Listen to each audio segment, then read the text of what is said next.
자, 저희 수업하도록 합시다. 이제 어디 가시냐면 교재 542페이지에 소득세 납세 절차가 좀 정리할게요. 자, 우리가 이제 소득세법을 이렇게 이야기를 하게 되면 소득세법을 이제 항상 제가 개별세법이다 이런 이야기를 하면서 이제 여러분들한테 공부를 하게 합니다. 이유는 세법에서 이제 커다란 전체적인 얼개를 볼 때는 조세법에서 이제 기본적인 공통경영상을 다루고 있는 법을 총칙법이다 이렇게 이야기합니다. 거기에는 이제 국세기본법하고 국세징수법이 들어가게 돼 있어요. 그리고 나면 또 하나 이제 세법, 즉 과세요건과 납세절차를 정하고 있는 게 개별세법이 되는데 소득세법도 뭐가 됩니까? 그지? 개별세법이 됩니다. 그러니까 중심은 과세요건과 납세절차에 대한 내용이에요. 저희가 지금까지 살펴봤던 건 총칙규정을 제외하고 나면은 소득세 과세상이 되는 종합소득이 어떤 것들이 종류가 있는가, 그지? 그리고 납세무자는 과연 누가 되는가, 또 과세표준의 산정을 어떻게 하는가 이런 것들을 살펴봤어요. 또 세율은 어떻게 되는가 이 부분을 살펴봤습니다. 그러면 조세 채권 채무관계 발생 원인이 되는 법률 요건을 과세요건이라고 이야기하게 돼요. 그때 이제 첫 번째 과세의 대상이 되는 건, 그지? 우리가 소득이 되는 것이야 이렇게 정리하면 되겠죠. 그래서 개인의 소득이 뭐가 됩니까? 소득세법의 과세 대상이 되는 것이다 이렇게 정리하면 될 거예요. 다시 소득세법은 이 개인을 거주자와 비거주자로 구별을 하게 됩니다. 그래서 거주자들은 비거주자의 소득을 뭐라고 이야기한다? 소득세법의 과세에 해당되는 소득이다 이렇게 이야기를 하게 됩니다. 그리고 이제 소득세법의 납세 의무자를 정의해야 되겠죠. 당연히 이제 납세무자는 개인이 되는 것이다 이렇게 정리하면 될 거예요. 다시 한번 개인은 거주자와 비거주자로 나눌 수가 있는 것이고, 종합소득에 있어서는 이자 또 배당 또 사업 또 근로 연금 기타 소득, 오케이, 이 6개의 소득을 묶어서 하나의 단위로 이제 과세하는 것 종합소득이라고 이야기합니다. 그러면 종합소득에 있어서 과세표준은 어떻게 계산할 것인가? 6개의 소득을 분류를 한 다음에 해당 소득의 총수익금액에서 필요금액을 차감하게 됩니다. 그러면 소득금액이 나오게 되는 거예요.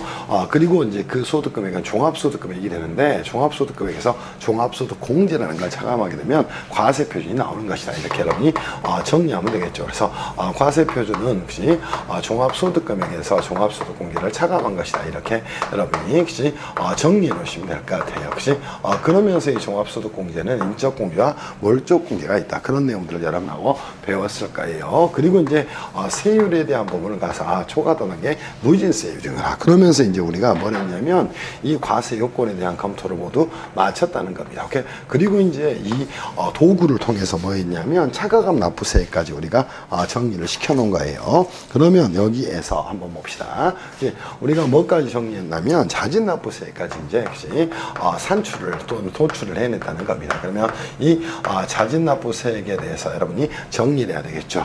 언제까지 이제 소득세 신고를 할 것인가, 또 납세율 차는 어떻게 될 것인가, 그 밖에 또 납부는 어떻게 될 것인가, 그런 내용을 다루는 게 뭐다? 제6장의 소득세 납세 절차에 대한 내용이 되는 거예요. 그래서 저희는 제6장으로 가서 종합소득세에 대한 기본적인 납세 절차로 가서 정리를 하겠습니다. 여기는 기본적으로 뭐에 대한 내용이냐면 종합소득에 대한 소득세의 납세 절차다 이렇게 정리를 좀 해놓으시면 되지 않을까 싶어요. 그럼 종합소득세에 있어서는 기본적으로 우리가 이제 먼저 정리할 게 뭐냐면, 이해를 간단하게 해본다면 이런 모습이 나올 거예요. 자, 우리가 소득세에 있어서는 과세기간을 1월 1일부터 12월 31일까지로 획일적으로 정하게 됩니다. 이거를 이제 뭐라고 이야기하면 소득세의 과세기간이다 이렇게 이야기를 하게 되는 거예요. 소득세의 과세기간이라고 이야기를 하는 것이고, 이 과세기간이 종료를 하게 되면 12월 30일에 납세무가 성립하게 되는 겁니다. 그러면 국세기본법을 가져가서 이때 뭐가 되구나, 납세무가 성립하거나 이런 부분들을 여러분이 안고 가셔야 되겠죠. 이 성립된 납세무는 뭐에 의해서 신고에서 확정되게 됩니다. 그러면 다음에 5월 1일부터 언제까지? 5월 31일까지가 뭐가 되냐면 소득세 신고기간이 되는 것이다 이렇게 정리를 좀 하면 될 거예요. 그리고 소득세 신고를 하게 되면은 이때 납세무가 확정됩니다. 그리고 5월 31일을 신고 기한이다 이렇게 이야기를 하게 되는 거예요. 무슨 말씀인지 이해할 수 있겠지. 그리고 납세자 갑이 소득세 신고를 이 기간 내에 했다는 겁니다. 오케이?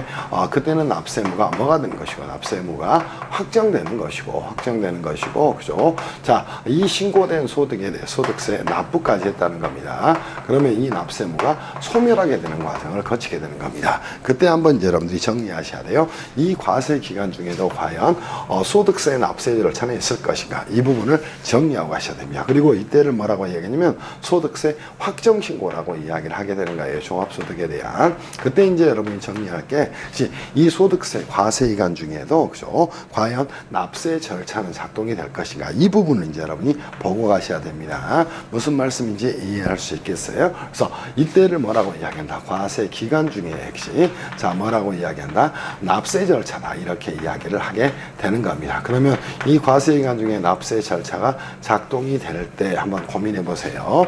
여기에는 뭐가 있다? 중간 예납이라든가 수시부가라든가 중간 예납이라든가 또 뭐가 있다든가 혹시 수시부가라든가 혹시 또는 뭐가 있냐면 원천징수라는 제도가 존재를 하게 됩니다. 여기서 이제 굉장히 중요한 제도 하나가 이 원천징수라는 제도가 되는 거예요. 그리고 나서 혹시 자 뭘 하게 되냐면 다음에 5월 1일부터 5월 31일까지 소득세 확정 신고를 하게 되는 겁니다. 무슨 말인지 충분히 이해할 수 있을 거예요. 그러면 소득세 납세 절차는 크게 과세 기간 중에 납세 절차와 과세 기간 종료 후에 납세 절차인 확정 신고 절차로 나눌 수가 있다. 이렇게 여러분이 공부를 해 가시면 좋을 것 같아요. 그래서 저희가 이제 첫 번째 정리할 내용은 제 1절에 있는 내용을 정리하는 거예요.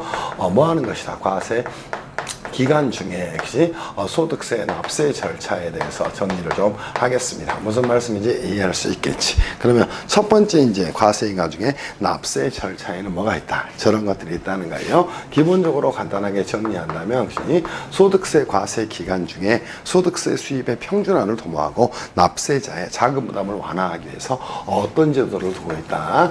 거기에는 중간연합이라든가 혹시 중간예납이라든가 또는 수시부가라든가 수시부가라든가 혹시 또는 원천징수 등의 제도가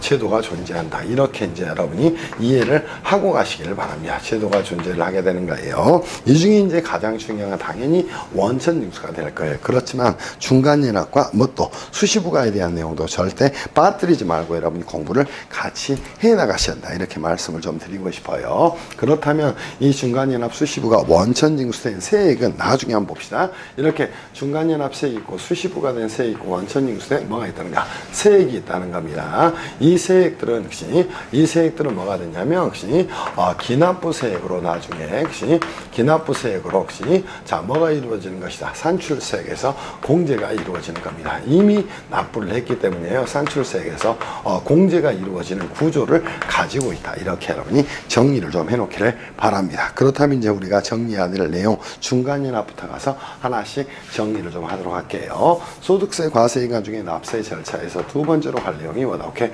중간연합이다. 이렇게 정리를 해놓기를 바랍니다. 그러면 자 이렇게 쪼개는 거예요. 자, 언제까지? 6월 30일까지를 쪼개서 이때까지의 혹시 소득세에 대해서 중간에 미리 납부하는 제도를 뭐라고 이야기한다? 오케이? 소득세 중간연합이다. 이렇게 이야기를 하게 되는 겁니다. 무슨 말씀인지 이해할 수 있겠어? 그럼 소득세 중간연합이라는 게 선생님 도대체 뭡니까? 의의 간단하게 정리하면 되겠죠. 그죠? 자, 중간연합 기간을 설정하고, 그죠? 자, 뭐 하는 것이야? 그지? 1월 1일부터 6월 30일까지 기간에 대해서 소득세를 그지? 미리 납부하는 제도를 중간연합이라고 이야기를 하게 됩니다. 그러면 이 중간연합 의무자는 과연 누가 될 것인가? 일정한 사업소득 인자가 의무자가 되는 거예요. 그러면 봅시다. 소득세 중간 예납 기간이 존재를 하게 될 겁니다. 그때는 언제가 되는 것이다? 1월 1일부터 6월 30일까지가 되는 겁니다. 중간 예납 기간에 자 소득세에 대해서 대해 과세 기간 중에 뭐 하는 것이다? 과세 기간 중에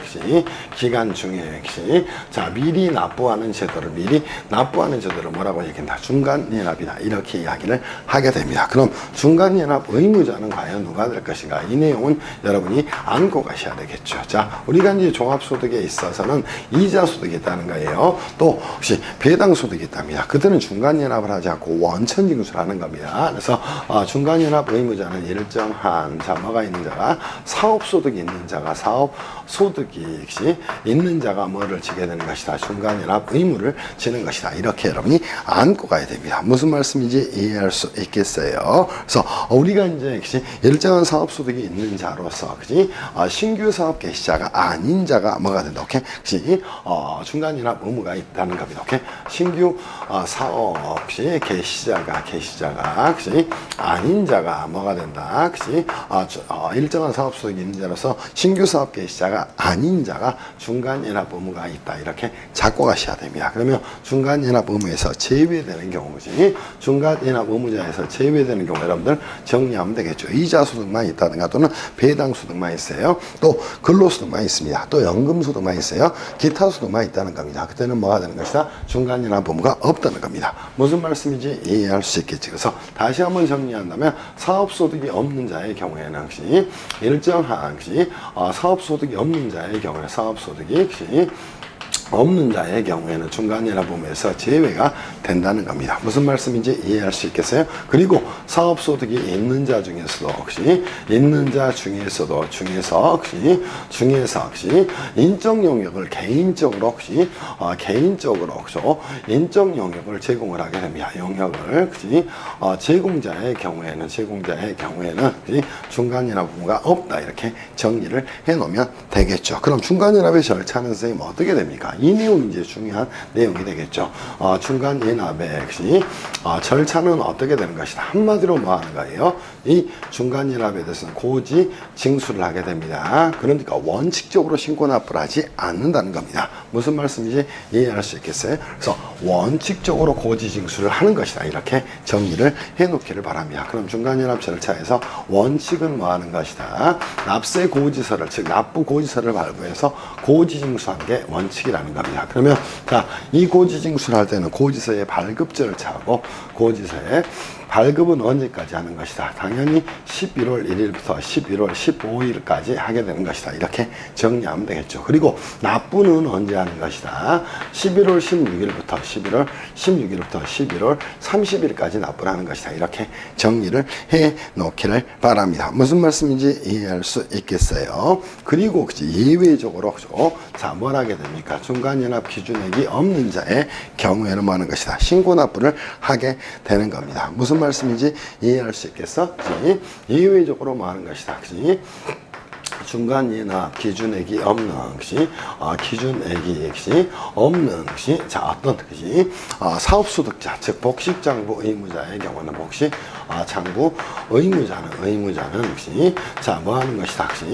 신고납부를 예외적으로 하는 것이다, 이렇게 정리를 해놓기를 바랍니다. 무슨 말씀인지 충분히 이해할 수 있겠죠. 그리고 이 중간연합에 대해서 납세조합의 특례가 존재합니다. 그러면 선생님, 납세조합이라는 게 뭡니까? 자, 소규모 영세사업자입니다. 노점상이라든가 외국인 거주자라든가 이런 자들이 존재를 하게 돼요. 그 자에 대해서는 조세에 관한 협력 의무를 이행하기 위해서 조합이라는, 즉 공동사업이라는 계약을 체결하게 됩니다. 그럼 이 납세조합은 매달 말일에 뭐 하는 것이요? 해당 월의 소득세를 원천징수를 해서, 미리 징수를 해서 원천징수를 하긴 그렇고요. 원천징수라고 이야기할 수도 있겠죠. 다음 달 10일까지 국가에 납부를 하게 되는 겁니다. 그래서 우리가 소득세 중간연합의 경우에 살펴볼 내용은 중간연합 의무자 정도만 정리하시면 될 거예요. 그래서 일정한 사업소득이 있는 자로서, 즉 점포나 기타 이와 유사한 설비를 가지고 사업을 영위하는 자들이 뭐를 지게 된다. 오케이?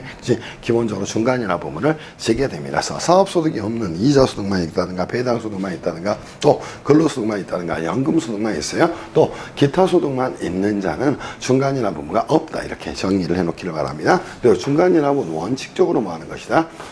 고지징수를 하게 됩니다. 그러니까 납부고지서를 11월 1일부터 12월 15일까지 발급을 하는 것이고요. 납부는 언제까지? 11월 16일부터 11월 30일까지 하는 것이다. 여기까지가 여러분이 보셔야 될 내용이 됩니다. 이해하겠어요? 그래서 중간연합에 대한 내용 충분히 정리했을 거예요. 법인세법하고 비교한다면 뭐예요? 법인세법은 CF에서 정리한다면 법인세법은 중간연합세액을 뭐 하는 것이다.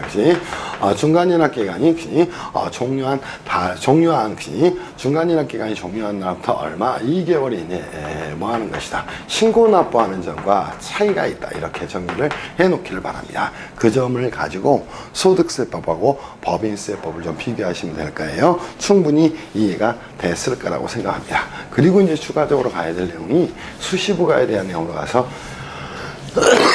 정비들을 좀 할게요. 자, 우리 수시부가 가서 정리를 좀 해 보도록 합시다. 그렇다면 세 번째 가서 혹시 정리할 내용이 나왔네.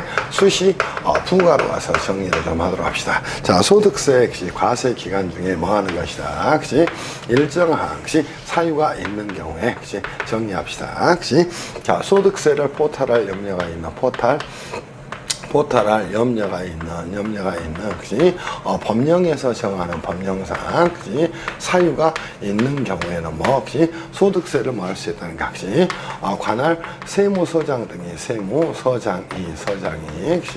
서장 등이 혹시 수시로 혹시 소득세를 부과할 수 있는 걔를 말하고 있다. 수시부가다 이렇게 이야기를 하게 되는 겁니다. 수시로 뭐 하는가요? 그죠? 소득세를 부과하는 제도를 수시부가다 이렇게 이야기를 하게 되는 겁니다. 그러면 이 수시부가의 사유는 어떻게 될 것인가 한번 정리하면 되겠죠. 부과의 사유라는 거 혹시 자 보세요. 혹시 기본적으로 뭐예요? 휴업 폐업 상태에 있다는 거예요. 또 하나 혹시 자 조세를 포탈할 염려가 있는 경우입니다. 오케이 무슨 말씀인지 이해할 수 있겠어요? 그래서 사업 부진 등으로 뭐가 된 경우 부진 등으로 혹시 자 휴업 등을 하고 있는 경우에는 수시부가의 사유가 되는 겁니다. 기타 혹시 조세 포탈 혹시 소득세 포탈 염려가 있는 경우가 뭐가 된다. 오케이? 수시부가의 사유가 된다는 겁니다. 중요한 내용은 이 수시부가에 대해서 여러분이 정리하면 되겠죠. 혹시 이 수시부가에 대해서는 뭘 하게 되냐면 혹시 기본적으로 수시부가에 대한 적용 효과 한번 정리를 좀 하도록 할까요? 수시부가를 하게 되면 혹시 수시부가의 효과입니다. 부가의 효과로 가서 정리를 좀 하겠습니다. 자, 기본적으로 수시부가를 한 세액에 대해서는 가산세 적용을 배제를 하게 됩니다. 그래서 가산세 적용을 하지 않는다. 이 부분을 여러분이 안고 가셔야 될 것이야. 무슨 말씀인지 이해할 수 있겠어요? 또 하나 이제 여러분이 정리할 건 수시부가 후에 부가 후에 추가로 그죠? 발생한 소득이 없다는 겁니다. 발생한 소득이 없는 경우에는 자, 이 부분을 여러분이 꼭 안고 가셔야 돼. 그치? 종합소득에 대한 확정신고 의무는 의무는 없다. 이 내용이 이제 굉장히 중요한 내용이에요. 즉 수시부가 추가로 발생한 소득이 없는 경우에는 종합소득에 대한 확정신고 의무가 없다는 겁니다. 이 내용 여러분이 꼭 안고 가셔야 돼. 이것도 어디하고 비교를 하셔야 되냐면 CF 법인세법하고 비교를 하셔야 됩니다. 그러면 법인세법에서는 수시부가 후 추가로 발생한 소득이 없어요. 그러더라도 법인세 과세표준과 세액에 대한 확정신고를 만드셔야 됩니다. 그래서 여러분 543페이지에 표 만들어놨죠? 반드시 그걸 가지고 정리를 해 놓으시면 좋겠다. 이런 생각이 좀 들어요. 무슨 말씀인지 이해할 수 있겠어요? 그래서 자, 이 정도 정리를 좀 하도록 합시다. 그래서 가장 중요한 내용은 수시부가 후에 추가로 발생한 소득이 없는 경우에는 종합소득세에 대한 확정신고문은 없다. 이렇게 정리하셔야 돼요. 그러나 법인세법의 경우에는 혹시 그와 다르다. 그래서 꼭 이 두 개를 비교하면서 정리를 좀 해 놓으시기를 바랍니다. 무슨 말씀인지 이해할 수 있겠지. 그리고 나서 네 번째로 가서 정리할 내용이 부동산 매매업자의 혹시 봅시다. 부동산 매매업자의 한마디로 정리한다. 매매업자입니다. 혹시 자 매매업자의 토지 등 혹시 매매 차익에 대한 예정신고 제도를 좀 정리를 하면 될까요? 자 매매 차익에 대한 차익에 대해서는 뭐가 있다. 오케이?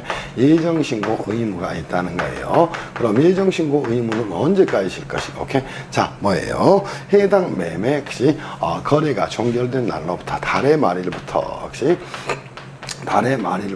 언제 혹시 2개월 이내에 혹시 자 뭐가 있다는가 이렇게 예정신고 의무가 있다 이렇게 여러분이 안고 가기를 바랍니다. 무슨 말씀인지 이해할 수 있겠어요? 반드시 이렇게 정리하기를 바랍니다. 이렇게 이제 2개월 이내에 토지 등 매매 차익에 대한 예정신고 의무를 지운 거 뭐 때문이냐 여러분이 한번 생각해 보세요. 뭐 때문일까?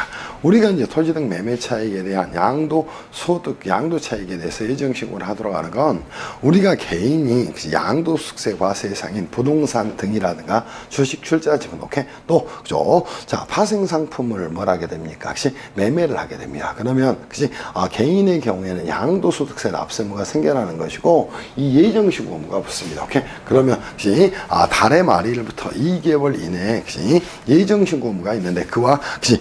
빗대서 맞추기 위한 제도를 뭐라고 하겠나? 부동산 매매업자의 토지 등 매매 차익에 대한 예정신고 의무다. 이렇게 이야기를 하게 되는 겁니다. 무슨 말인지 이해할 수 있겠어요? 여기까지가 여러분이 보셔야 될 그치? 수시부가에 대한 제도가 되는 것이다. 이렇게 정리를 좀 해놓고 그치? 또 부동산 매매업자의 토지 등 매매 차익에 대한 예정신고 의무다. 이렇게 정리를 해 놓으시기를 바랍니다. 그리고 이제 우리가 중간연합 배웠고 수시부가 배웠고 토지 등 매매 차익에 대한 예정신고 의무를 배웠어요. 그럼 추가로 이제 해야 될 게 있는데 우리 소득세법에서 가장 중요한 내용 중에 하나가 지금 나옵니다. 납세를 차해서. 그래서 이 부분은 지우고 혹시 칠판에다가 한 판으로 여러분한테 설명을 드리기 위해서 이 부분을 좀 지우고요. 우리가 원천징수 제도에 대해서는 전체를 한번 이 한 개의 칠판에서 여러분한테 정리를 좀 해드릴 생각이에요. 그치? 자, 이제 가서 여러분하고 한번 정리해 봅시다. 자, 정리 한번 해서 저 여러분하고 출발을 좀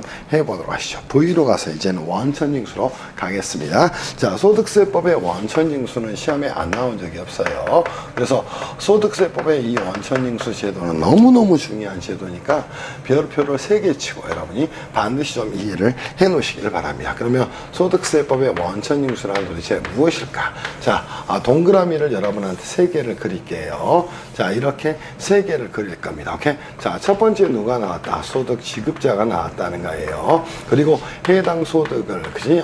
받을 자가 나옵니다. 걔를 소득 수령자라고 이야기합니다. 그리고 이제 국가가 존재를 하게 됩니다. 자, 보세요. 이렇게 해당 소득을 지급합니다. 그런데 그 소득이 뭐냐면 원천징수 그지?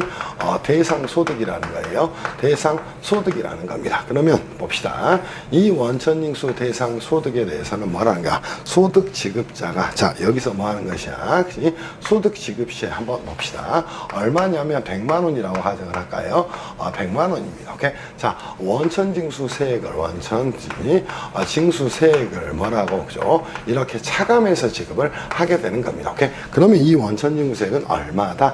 여러분한테 뭐 15만 원이다. 이렇게 10만 원이다. 이렇게 가정을 하겠습니다.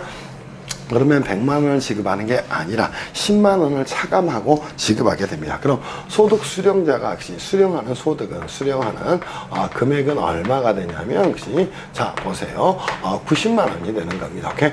그리고 나서 보세요. 이 원천징수된 세액은 나중에 뭐로 그죠? 기납부세액으로 공제를 해주는 제도를 뭐라고 얘기한다? 원천징수라고 이야기합니다. 그리고 이 원천징수된 세액은 어디에? 이 국가에 이렇게 납부를 하는 겁니다. 오케이? 어떻게 납부를 하냐면 다음 달 10일까지 뭐 하는 것이야? 납부를 하게 되는 겁니다. 이거를 뭐라고 이야기한다? 원천징수다. 이렇게 이야기를 하는 거야. 그럼 멋지게 한번 정리합시다. 소득 지급자라는 갑이라는 자가 소득 수령자 누구에게? A에게 해당 원천징수 대상 소득을 지급할 때 보세요. 이 원천징수 대상 소득을 지급할 때 이 원천징수 세액을 차감하고 지급을 하고 그죠? 자, 이 원천징수 세액은 언제? 다음 달 10일까지 국가에 납부하는 제도를 뭐라고 이야기한다?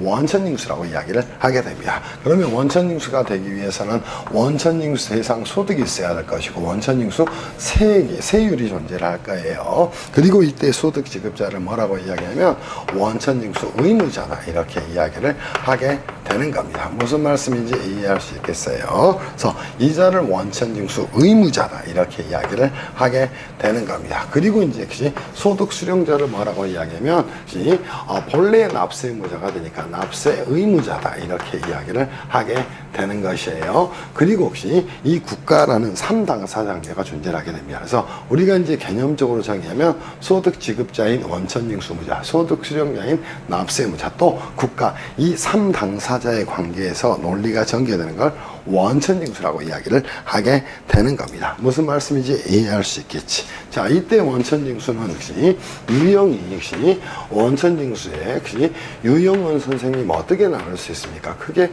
2개로 나눌 수 있어요. 하나가 뭐가 있냐면 완납적 원천징수라는 게 존재를 하게 됩니다. 그러면 이 완납적 원천징수라는 게 선생님 도대체 뭡니까? 자, 원천징수를 함으로써 징수로서 자, 뭐를 과세를 종결해버리는 걸 완납적 원천징수다 이렇게 이야기를 하게 됩니다. 그것이 말 그대로 뭐예요? 완전 납부적 원천징수라는 거예요. 그리고 또 하나가 존재하게 되는데 걔를 예납적 원천징수다 이렇게 이야기를 하게 되는 겁니다. 그러면 예납적 원천징수라는 건 뭐예요? 오케이?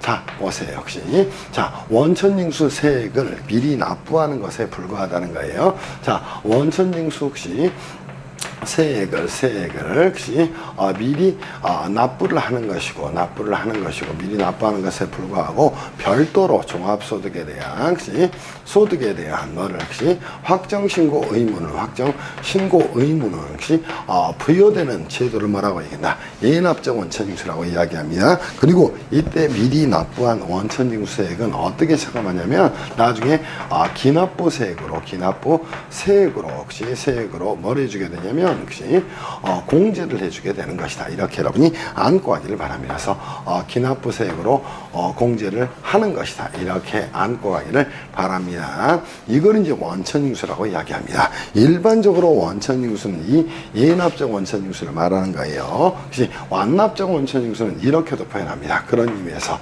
분리과세로 그죠?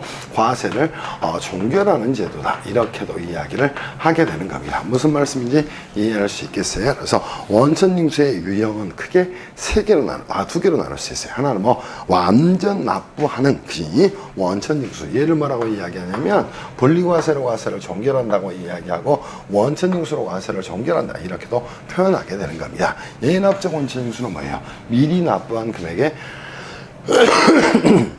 불과하고 이 미리 납부한 금액에 대해서는 이 종합소득세 확정신고 시에 뭐 기납부세액으로 공제를 해주는 제도를 말하는 거예요. 이거를 예납적 원천징수다 이렇게 이야기를 하게 됩니다. 그러면 원천징수에서는 당사자가 보세요. 원천징수 의무자 또 원천징수 대상 소득 원천징수 세율 또 보세요.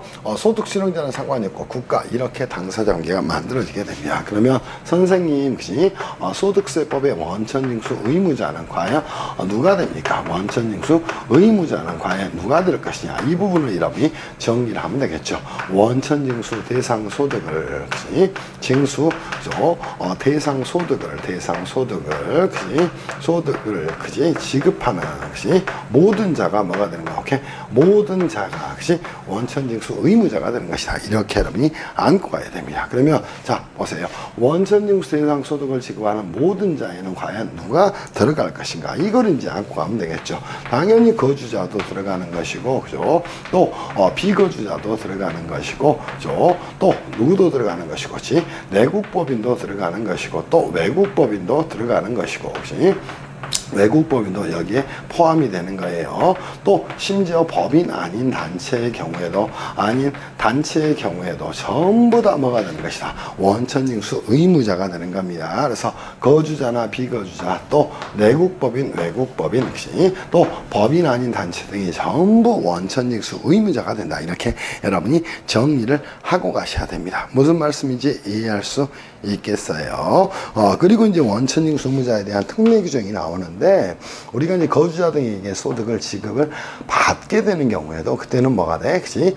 누가 원천징수라는 게 기술적으로 좋겠어요. 이렇게 당연히 금융기관이 좋겠죠. 그래서 원천징수 의무자에 대한 특례 이거는 읽어볼게요. 원칙적인 원천징수 의무자의 규정에도 불구하고 일정한 금융회사라든가 신탁업자라든가 대리납부의무자라든가 서화골동품의 양도의 소득을 지급받는 자 등은 원천징수 의무를 부담하게 되는 것이다. 이렇게 정리하셔야 돼요. 그래서 원천징수 대상 소득을 지급하는 한마디로 모든 자가 원천징수 의무를 지게 됩니다. 그래서 거주자, 비거주자, 내국법인, 외국법인 또 법인 아닌 단체 등도 전부 다 원천징수 의무자가 되는 것이다. 이렇게 잡아놓으셔야 돼요. 그래서 우리가 이 소득세법의 원천징수 제도는 혹시 자 이렇게 정리할게요.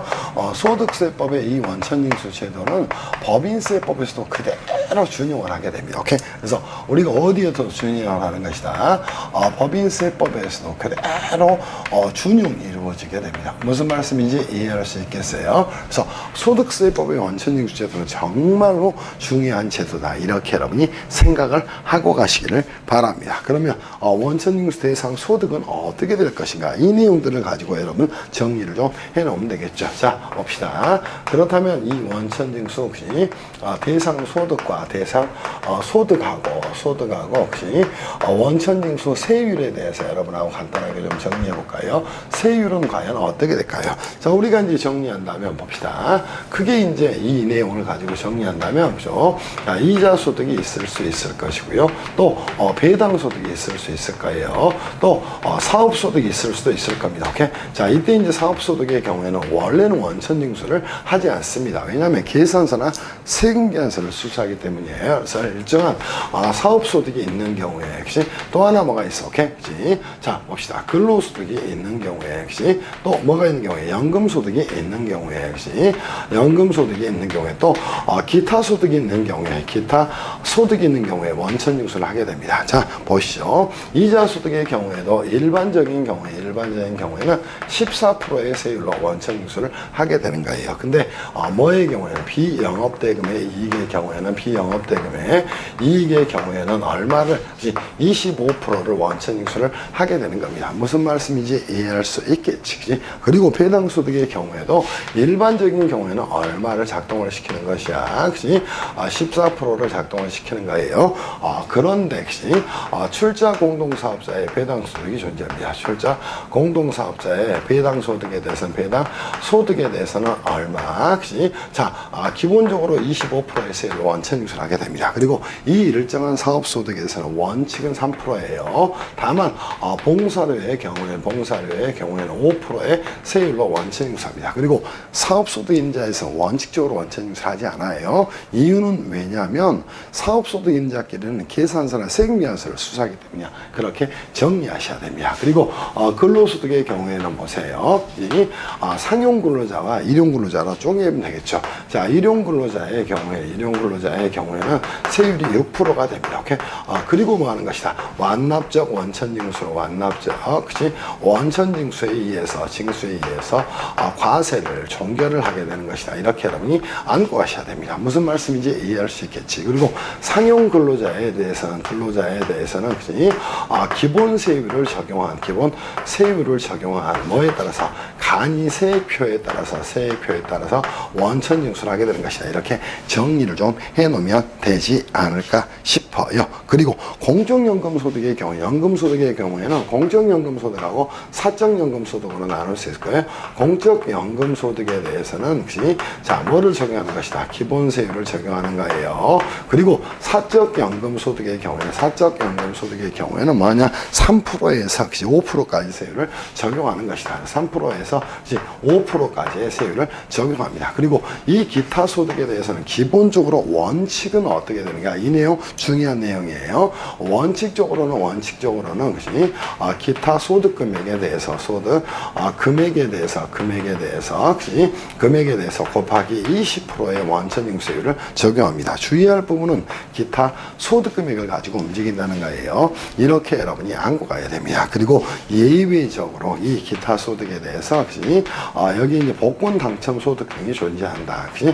당첨 소득 등이 존재를 하게 된다면 3억까지는 20%를 적용하는 것이고 3억 초과하게 되면 뭐 하는 것이다. 30%를 적용하는 것이다. 그 정도 정리하면 되지 않겠어요? 그래서 어디까지는 3억까지는 얼마를 20%를 적용하는 것이고 3억 초과분에 대해서는 대해서는 뭐 하는 것이다. 30%를 적용하는 것이다. 이렇게 여러분이 정리를 해 놓으시면 될 겁니다. 무슨 말씀인지 이해할 수 있겠어요? 이게 원천징수 대상 소득과 원천징수 세율에 대한 내용입니다. 원천징수에서 가장 중요한 건 의의예요. 이렇게 이거를 정확히 이해하시고 또 원천징수 의무자는 대상 소득을 지급하는 지급하는 모든 자가 되는 것이다. 이거 안고 가셔야 됩니다. 또 원천징수 대상 소득하고 원천징수 세율도 잘 정리하셔야 돼. 특히 이자 소득 중에는 비영업 대금의 이익은 25%다. 출자공사업자의 배당 소득은 25%다. 오케이? 또 근로소득의 경우에는 일용근로자의 경우는 6% 최저세율을 적용하는 것이다.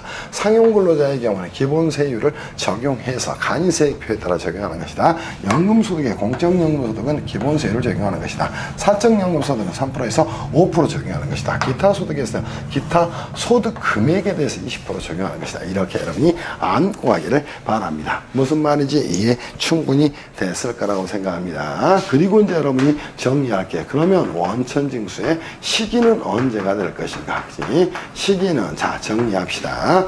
해당시 원천징수 대상 소득을 원천징수 원천징수 대상 소득을 소득을 지급하는 때 뭐 하는 것이다. 오케이? 원천징수를 하게 됩니다. 그러니까 이게 현금이 지급이 돼야지 뭐가 되는가? 원천징수를 하게 되는 거예요. 그러면 이 원천징수에 대해서 해당 소득을 지급하지 않고 밀어버릴 수가 있다는 거. 오케이? 이게 대원칙입니다. 그래서 이제 생겨나는 문제가 뭐냐면 이 원천징수의 시기에 대해서 지급 시기에 의제 문제가 생겨나요. 즉 이 해당 소득을 지급하지 않고 계속 밀어버린다면 원천징수를 하지 않을 수 있어요. 그때는 조세 채권에 일실이 생기게 되고 재정 수입이 빵꾸 나게 됩니다. 오케이? 그래서 이 지급 시기의 의제라는 글들을 가지고 여러분이 정리를 좀 해 놓으셔야 돼. 그 중에 이제 여러분 시험에 나올 만한 내용은 뭐냐면 배당 소득의 지급 시기의 의제에 대한 부분하고 두 가지를 좀 정리하셔야 됩니다. 그래서 여러분들이 정리할 내용은 교재 보면은 546페이지에 가서 배당 소득의 지급 시기의 의제에 대해서 배당 소득의 경우에 지급 시기 의제에 대해서 정리하셔야 됩니다. 자, 보세요. 원칙은 배당 언제서부터? 결의일로부터 배당 결의일부터 그죠? 3개월이 되는 날을 뭐라고? 3개월이 되는 날을 원천징수 대상 소득이 지급되는 것으로 봅니다. 오케이? 다만 예외적으로 그죠? 자, 뭐가 있다는 거예요? 배당 결의가 언제? 직전 연도 그죠? 언제서부터? 11월 1일부터 12월 31일까지 이루어진 경우입니다. 오케이? 이루어진 경우에는 언제? 2월 말에 지급된 것으로 와서 원천징수를 하도록 강제하고 있다는가. 오케이? 그래서 이 지급 시기 의제에서는 배당 소득에 대한 내용을 봐야 돼요. 또 하나 법인세법에 의해서 처분된 소득에 대한 부분도 정리하셔야 됩니다. 그러면 법인세법에 따라서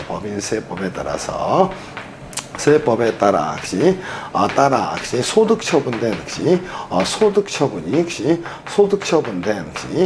소득에 대해서 원천징수는 언제 할 것인가? 이걸 이제 여러분이 정리를 하고 하셔야 돼요. 그래서 이 내용은 둘 다 너무너무 많이 나온 내용이에요. 그래서 원천징수의 시기도 어느 하나 빼고 공부하면 안 됩니다. 그럼 원천징수는 언제 하는 것이다. 보세요.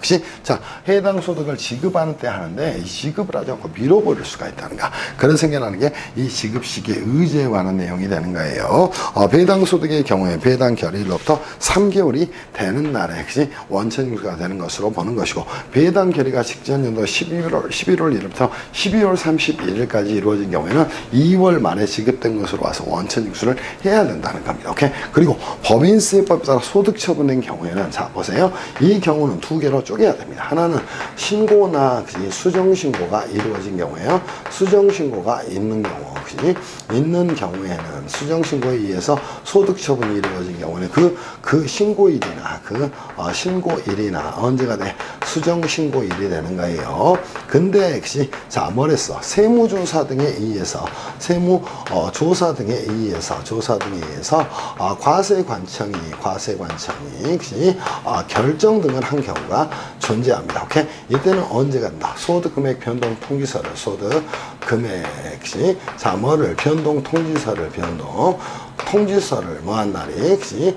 받은 날에, 그지? 원천징수가 되는 것으로 보는 것이다. 이렇게 여러분이 정리하셔야 돼요. 그래서 이 내용은 정말로 시험에 많이 나옵니다. 그럼 법인세법에 따라 소득 처분이 된 경우는 두 가지 경우로 나눌 수 있다니까. 하나는 뭐 신고 또는 수정신고에서 이루어진 경우가 있고, 또 세무조사 등에서 과세관청이 결정 등을 한 경우가 있다는가. 신고, 수정신고가 이루어진 경우는 그 신고일 또는 수정신고일이 원천징수의 시기가 되는 것이고, 그지? 자, 과세관청이 세무조사 등을 통해서 결정 등을 한 경우에는 소득금액 변동 통지서를 받은 날이 되는 것이다. 너무 시험에 많이 나오는 내용이 되는 겁니다. 무슨 말씀인지 이해할 수 있겠어요? 충분히 정리할 수 있을 거라고 생각을 합니다. 그리고 나서 원천징수세액의 납부로 가서 여러분하고 좀 정리를 좀 하고 갈 거예요. 왜 넘버가 하나가 넘어갔다? 그지? 자, 우리 한번 볼게. 원천징수의 시기 끝났고 지급시기 의제, 이것까지 여러분이 같이 정리하면서 정리를 해놓기를 바랍니다. 무슨 말씀인지 이해할 수 있겠지. 그리고 7번에 가게 되면 원천징수 세액의 징수, 그지? 세액의 납부에 대해서 여러분하고 정리할 거예요. 자, 대원칙은 원천징수세액은 뭐다? 월별 납부를 한다는 거예요. 원칙은 뭐 하는 것이다? 그지? 월별 납부를 하게 됩니다. 월별 납부를 하는 것이다. 이 월별 납부를 한다는 말은 다음 달, 그지? 원천징수세액 다음 달 언제까지? 10일까지, 그지? 납부를 하게 되는 겁니다. 이게 이제 월별 납부가 되는가. 다만 예외적으로 보세요. 자, 누구의 경우에는 소규모 사업자입니다. 상시 고용 인원이 20인 이하인 소규모 사업자의 경우에는 언제까지 납부할 수 있다. 자, 보세요. 반기에, 그지? 다음 달 언제까지? 그지? 10일까지 납부를 할 수가 있다. 오케이? 이렇게 정리를 해 놓기를 바랍니다. 주의할 부분은 분기가 아니라 여기는 뭐예요? 반기라는 말이에요. 그래서 이렇게 정리를 좀 해 놓기를 바랍니다. 무슨 말씀인지 이해할 수 있겠어요? 여기까지 봤다면 거의 정리가 됐어요. 다만 이 소규모 사업자의 경우에도 금융업자나, 그치? 또는 보험업자는 뭐가 된다? 오케이? 제외가 된다는 겁니다. 그 말은 상시 고용 인원이 20인 이하인 경우에도 이 금융보험업자는 절대 어디로 가야 돼? 월별 납부를 해야 되는 것이 절대 반기별 납부는 할 수 없다는 것이야. 무슨 말씀인지 이해할 수 있겠어요? 그치? 충분히 여러분들 정리가 됐을 거라고 생각합니다. 또 원천징수는 우리 세법상 조세 수입의 평준화 등을 위한, 그치? 재정 수입의 기초가 되는 사항입니다. 그렇다면 봅시다. 문제가 될 만한 사항이 이 원천징수된 세액을 납부를 하지 않거나 또는 원천징수를 하지 않았다는가. 그러면 세법상 의무불이행이 되는 거예요. 의무불이행이 있다면 당연히 가산세 적용 대상이 되는 것이고, 이를 위해서 국세기본법에서는 원천징수 납부 등 지연가산세를 규정을 하고 있다는 것이야. 이렇게 여러분이 안고 가기를 바랍니다. 그리고 이제 가끔 시험에 나오는 내용 중에 하나가 9번에 대한 내용이에요. 8번은 불이행 시의 제재에 대한 제재에 대한 내용이 될 것이고, 그지? 9번은 뭐가 되냐면, 그지? 자, 뭐가 됩니까? 그지? 외국인 거주자 등에 대한, 그지? 자, 외국인, 뭐에 대한, 그지? 직업운동가 등에 대한, 프로운동선수죠? 운동가 등에 대한, 그지? 원천징수의 특례가 적용됩니다. 원천징수의, 그지?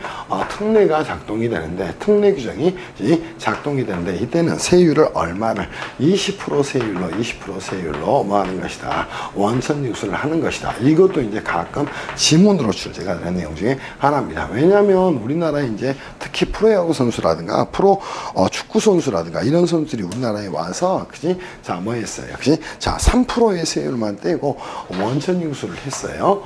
그러면 그지? 다음 연도에 재계약이 이루어지지 않으면 그자들은 자기 나라 가서 안 돌아와. 오케이? 그러니까 최소한 이 정도의, 그지? 세율을 가지고 적용을 해서, 그지? 조세 채권의 일시를 방지하기 위한 제도를 뭐라고 하겠나?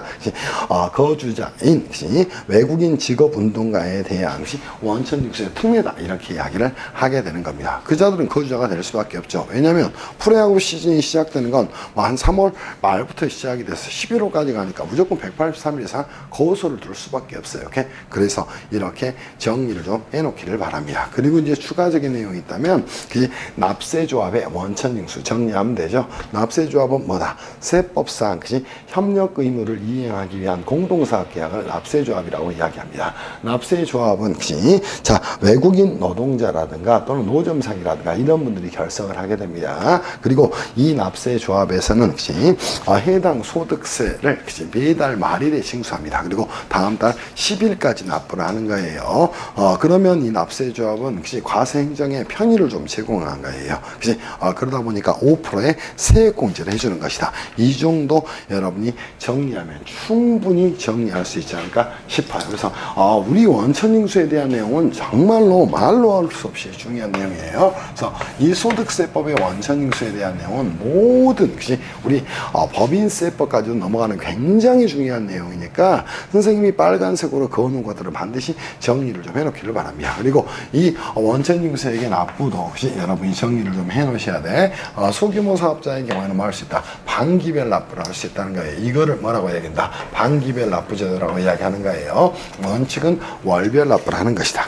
예외적으로 반기별 납부를 하는 것이다. 그리고 외국인 직업 운동가에 대해서는 20% 세율로 원천징수를 하는 것이다. 이 정도 보셨다면 여러분들 거의 정리가 되지 않을까 싶어요. 지금까지 이제 우리가 뭐 했냐면 과세기간 중에 납세 절차로 중간연합도 수시부가 또 원천징수 제도에 대해서 잘 살펴봤어요. 아무리 강조도 지나치지 않는 게 이 소득세법의 원천징수 제도야.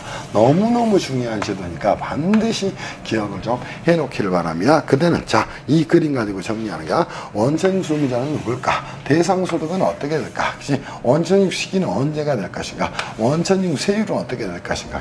또 국가에 납부하는 것이 원칙은 월별 납부지만 예외적으로 반기별 납부가 가능하다. 이런 것들을 여러분이 정리하면서 프레임을 잘 잡고 가시기를 바랍니다. 무슨 말씀인지 충분히 이해가 됐을 거라고 생각합니다. 여기까지가 뭐다? 오케이. 과세 기간 중에 소득세 납세 절차에 대한 내용이 됩니다. 잠시 쉬었다가요. 사업장 현황 신고 확인 제도로 가서 정리를 좀 하겠습니다. 무슨 말씀인지 충분히 이해를 할 수 있을 거라고 생각합니다. 소득세법은 공인회계사 시험이나 세무사 시험에 공이 10문제 정도 출제가 이루어지는데 계산형 문제가 한 5문제 정도, 6문제 정도 나오고 이론형 문제가 5, 6문제가 나옵니다. 그래서 항상 평균적으로 수렴이 되니까요. 이론 잘 정리하시면서 특히 소득세 납세 절차에서 이 원천징수는 빠지지 않습니다. 그래서 반드시 정리를 해놓기를 바랍니다. 쉬었다 할게요.